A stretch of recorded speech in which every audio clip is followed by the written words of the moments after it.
Ukraine सीमा पर रूसी सेना तैनात है। नाटो सेना की निगाह जगह पर डटी हुई है और इसी वजह से यूरोप पर बारूदी बादल मंडरा रहे हैं। तो वहीं दूसरी तरफ यूक्रेन ने भी अमेरिकी हथियारों के सहारे रूस से टकराने की तैयारी कर ली है। यूक्रेन ने ताकतवर रूस को धमकी दी है कि अगर जंग हुई तो नरसंहार तय है, लेकिन अमेरिका इस टकराव को बर्दाश्त नहीं करेगा। इसीलिए चेतावनी के साथ युद्ध के दूसरे सिरे पर अमेरिका आ गया।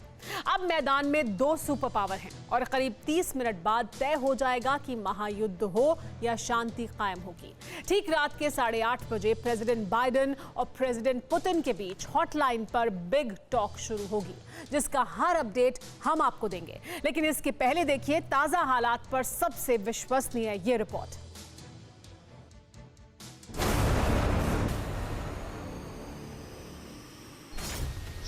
जून 2021 जिनेवा। 5 महीने पहले हुई इस मुलाकात का मकसद अलग था, क्योंकि वो दौर अलग था।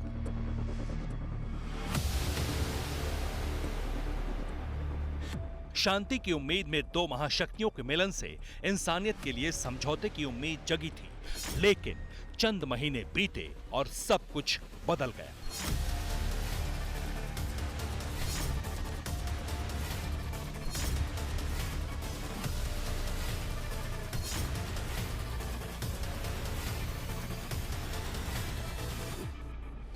शीत युद्ध की तकरार का कूटनीतिक हल तलाशने वाली दुनिया के सामने अचानक सब कुछ बदला हुआ है। रूस ने आक्रामक रुख दिखाया और यूरोप के लिए एक ऐसा संकट खड़ा हो गया जिससे पार पाना अब बिल्कुल भी आसान नहीं लग रहा है।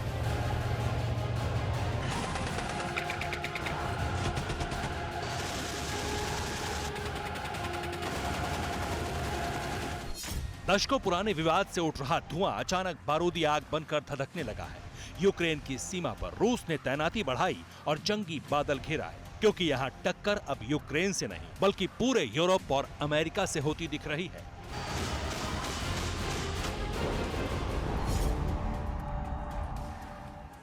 अब एक सुपर पावर के सामने दूसरे सुपर पावर के खड़े होने से जंगी बादल और स्याह होने लगे हैं। हालांकि इन विनाशकारी बादलों को छांटने की कोशिश हो रही है, क्योंकि 5 महीने बाद दुनिया के दो शक्तिशाली नेता एक बार फिर बातचीत के ट्रैक पर हैं।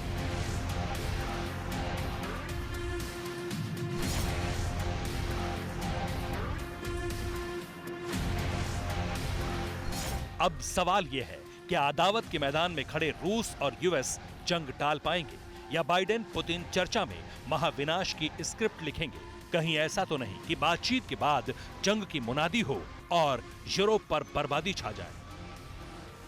इन तमाम आशंकाओं का जवाब प्रेसिडेंट बाइडेन और पुतिन खुद देने वाले हैं, लेकिन इतना तय है कि जंग के हालात के बीच इनके बीच होने वाली बातचीत ने विनाश की आशंका को थोड़ा बढ़ा दिया है।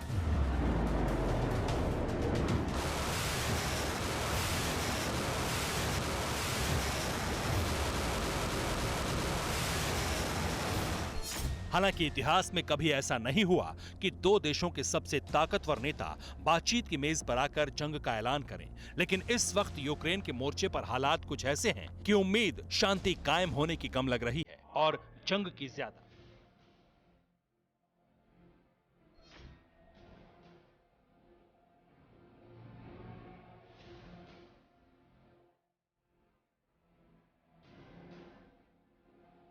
आखिर स्थिति इतनी क्यों बिगड़ी? ताजा हालात क्या हैं? देखिए और समझिए कि बाइडेन और पुतिन के बीच फोन पर होने वाली चर्चा का विषय क्या होगा। एक तरफ यूक्रेन के मैदान में रूसी सेना डटी हुई है, दूसरी तरफ यूरोपियन देशों ने भी यूक्रेन को संरक्षण देने के लिए कमर कस ली है। अमेरिका भी यूक्रेन के साथ नजर आ रहा है। इस तनाव के माहौल के बीच में अमेरिकी राष्ट्रपति जो बाइडेन ने प्रेसिडेंट पुतिन से फोन पर बातचीत की है। महाशक्तियों में प्रेसिडेंट लेवल बातचीत से पहले ही यूक्रेन के प्रति रूस के रुख ने माहौल गरमा दिया है। इस बीच अमेरिकी विदेश मंत्री एंटनी ब्लिंकन ने रूस को चेतावनी दी है कि अगर उसने यूक्रेन पर आक्रमण किया तो इसके नतीजे बहुत गंभीर होंगे।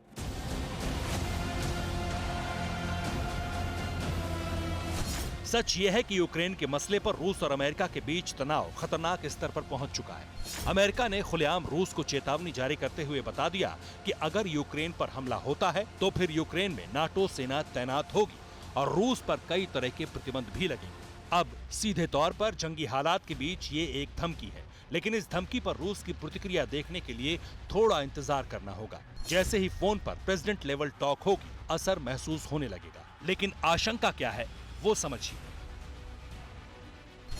यूक्रेन से जंग छेड़ने पर यूरोप रूस के खिलाफ हो सकता है। रूस के बड़े बैंक और विदेशी करेंसी पर प्रतिबंध मुमकिन है। यूक्रेन को आने वाले वक्त में नाटो की सदस्यता मिल सकती है। यूक्रेन के पक्ष में अमेरिकी सेना सीधे रूस से टकरा सकती है।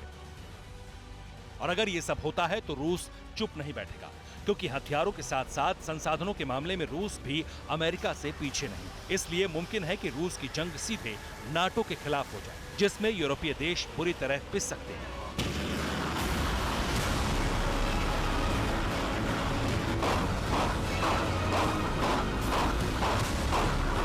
करोड़ों की आबादी महज यूक्रेन और रूस के बीच खिंची जंग की तलवार में तबाह हो सकती है। और अहम बात यह है कि दोनों शीर्ष नेताओं की बातचीत के जरिए शांति स्थापना से कहीं ज्यादा तबाही वाली आशंका नजर आ रही है।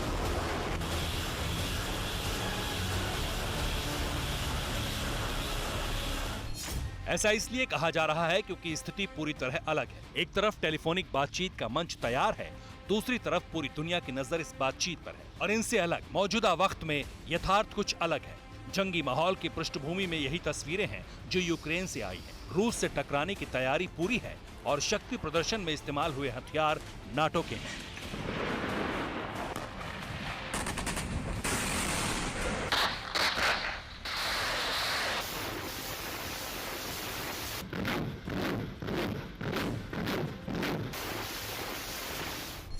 यूक्रेन ने अमेरिकी हथियारों से शक्ति प्रदर्शन किया। आधुनिक हथियार रूस को दिखाने की कोशिश हुई। यूक्रेन ने सेना दिवस के मौके पर जंग की क्षमता दिखाई। वहीं यूक्रेन के राष्ट्रपति ने भी सैनिकों का हौसला बढ़ाया। अमेरिका की रूस के खिलाफ चेतावनी, यूक्रेन का शक्ति प्रदर्शन और जंग के लिए सैनिकों में जोश भरने की कवायद। इसका कारण सिर्फ रूस है, जिसने 2014 जैसे हालात बनाने की कोशिश की है। फर्क सिर्फ इतना है कि उस दौर में जंग की आशंका कम थी, लेकिन इस बार आशंका ज्यादा है। रूस ने यूक्रेन सीमा पर तैनात सैनिकों की संख्या 90,000 बताई है, लेकिन अमेरिकी इंटेलिजेंस ने रूसी सैनिकों की तादाद 1,75,000 होने का दावा किया है। नाटो का भी यूक्रेन बॉर्डर पर बड़े हथियार लाने का दावा है। यानी तैयारी इतनी है कि रूस सिर्फ यूक्रेन से ही नहीं बल्कि यूरोप और अमेरिका से भी इसी मोर्चे पर जंग लड़ सकता है, जो 2014 की तुलना में बहुत बड़ी तैयारी है, क्योंकि उस वक्त रूस हमले के बाद क्रीमिया पर कब्जा करने में कामयाब रहा था। लेकिन इस बार रूस की नजर पूरे यूक्रेन पर है और ऐसा हुआ तो पूरे यूरोप पर असर पड़ना तय है। सवाल उठता है यहां पर कि रूस और यूक्रेन की अदावत इतनी ज्यादा विनाशकारी क्यों दिख रही है? क्या यह आशंका सिर्फ अमेरिका और रूस के टकराने भर से है या इसके पीछे का माजरा कुछ और ही है? दरअसल अगर रूस यूक्रेन पर हमला कर देता है तो इससे यूरोप की अर्थव्यवस्था पर महासंकट खड़ा हो जाएगा और एक बड़ा नुकसान आबादी को भी पहुंचेगा। लेकिन असली सवाल यह है कि इन देशों में इतनी नफरत, इतनी दुश्मनी क्यों है? रूस और यूक्रेन के बीच जारी तनातनी का कारण पिछले कुछ दशकों में छिपा है और इसकी शुरुआत होती है सोवियत संघ के विघटन से। यूक्रेन जिसका कभी हिस्सा हुआ करता था और उसी यूक्रेन की राजधानी को रूसी शहरों की मां कहा जाता है। यानी रूस पर इस शहर की संस्कृति का प्रभाव इतना है जितना मॉस्को और सेंट पीटर्सबर्ग का भी नहीं है। इसलिए यूक्रेन का टूटना रूसी नेता इसे रूस की अंतर्राष्ट्रीय प्रतिष्ठा पर आघात मानते हैं और अब उसे नाटो का सदस्य बनता नहीं देखना चाहते। यही वजह है कि रूस फिर यूक्रेन पर शिकंजा कसना चाहता है। लेकिन एक कारण और भी है।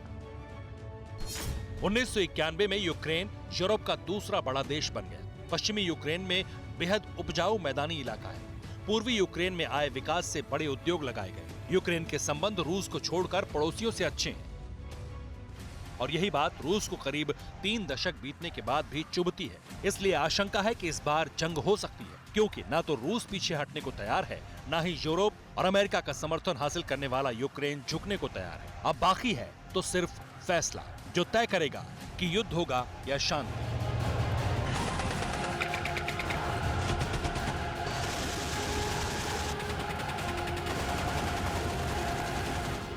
Bureau report, TV9 Bharatvarsh.